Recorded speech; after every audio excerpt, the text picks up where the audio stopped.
Tell you what, with the name with a Y, it's probably the first time I've ever come up this early at the podium, I'll tell you that. When Karen gave me the news, she said you got 3 minutes, but I could probably take 3 days on all the great things that happened in Michigan State.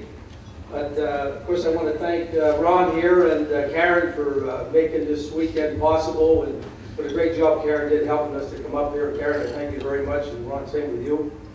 And before I go any further, I'd like to congratulate all the other inductees. I think it's an honor for me to be chosen along with them, and my congratulations to all of you.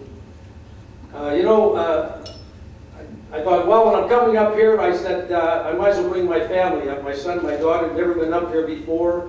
And seating over there is my wife, Jane, and my son, Thomas, and my daughter, Carol. We're at the first table, so it's nice if I could bring them up.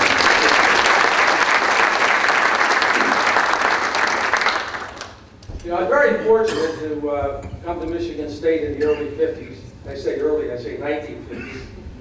And I say I'm fortunate because it was a small school at that time, and we probably had the greatest president Michigan State has ever had in John Hanna. He had a vision. He had a vision not only in the world of academics, but also in the world of athletics. Put out the best football team that he could put out there in the country.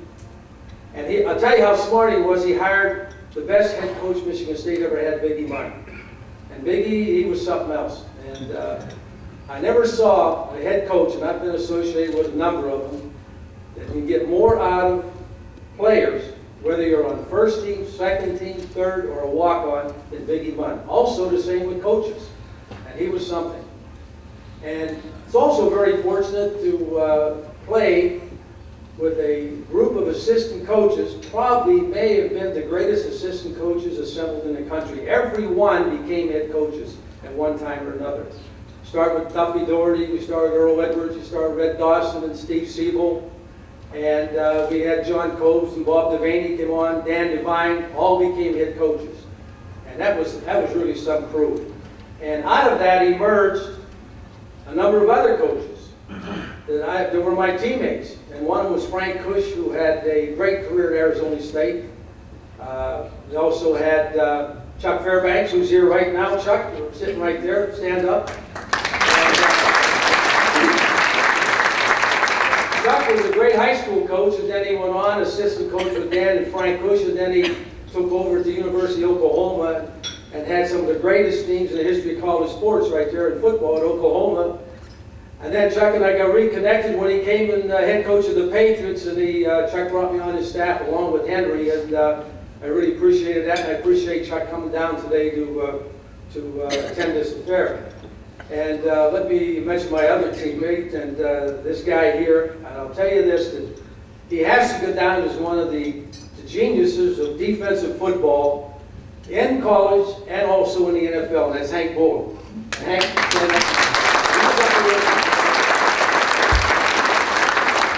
glad Hank's not up here because he won't get the last word in. But anyways, I'm getting down there, and I'm thinking, I'm saying, God, the memories go back. And I was thinking about the first game I ever played for Michigan State. I was a sophomore, we were playing Ohio State. And no, let me just go back before I get to that one. The first one was Michigan. And I was a sophomore the previous year, and I never played as a quarterback before in my life. I was a halfback in high school. And they gave me 20 days of practice to learn how to be a quarterback. And I quarterbacked my first game against the University of Michigan. I remember Bill Stern was a great radio announcer, and he caught me coming out of the bus. He says, "Hey kid," he says, "you have a great big pair of shoes to fill." Errol Aldoro, who was a great athlete, All-American here as a quarterback.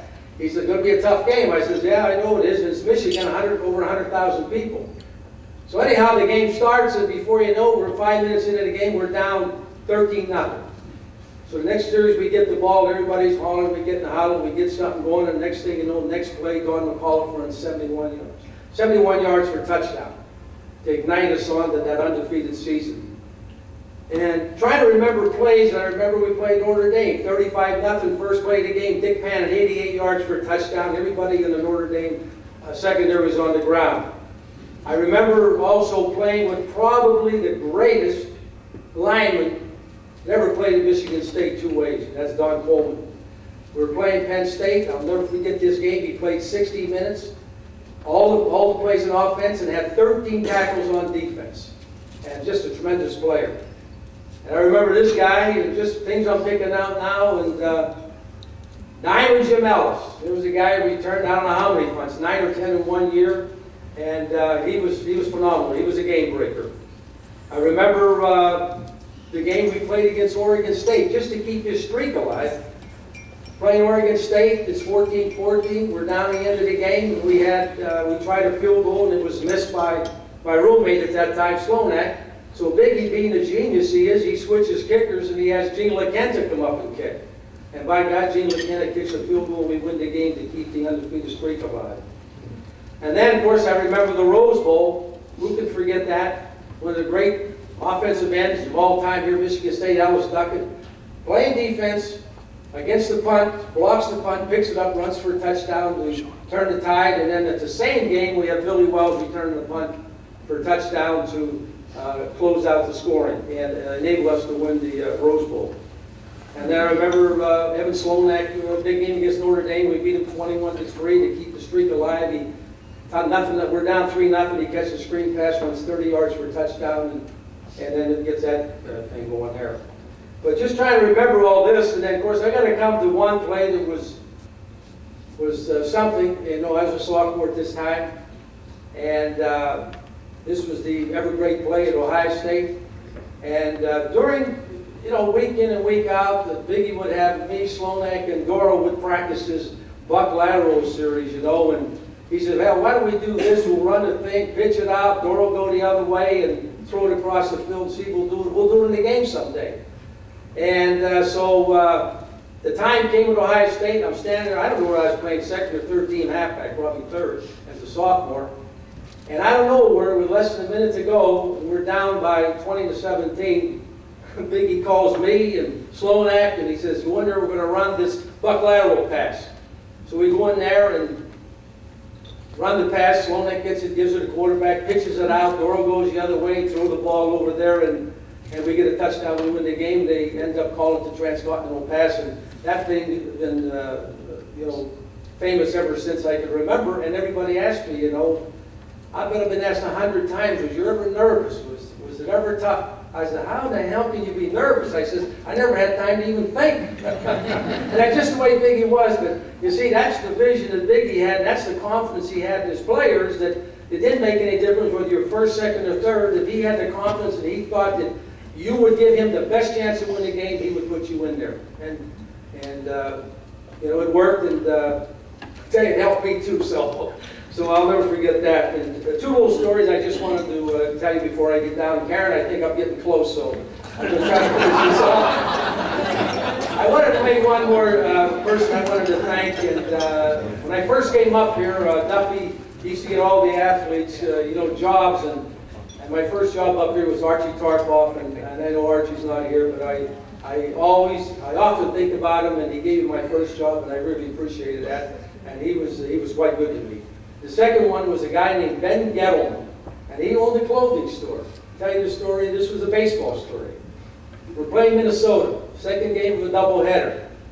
We're losing 2-1. Bottom of the seventh, we come up, and I'm in the on-deck circle. We come up. We're losing 2-1. So there's fences close to the baseball field over there, and so I hear somebody calling me. I turn around, I go back, and it's Ben Gettleman. He said to me, Tom, he says, if you hit a home run, I'll buy you a new suit. So I turned around, and I walked toward the thing, and then I said, wait a minute here. So I turned around, walked back to him. I says, if I hit a home run, will you buy him a Slonak the suit too? So he said, I'll buy you both the suit. So hell, I couldn't miss. I went up, second pitch, hit a home run. Next day, he bought us both the suit. That's the story. You know,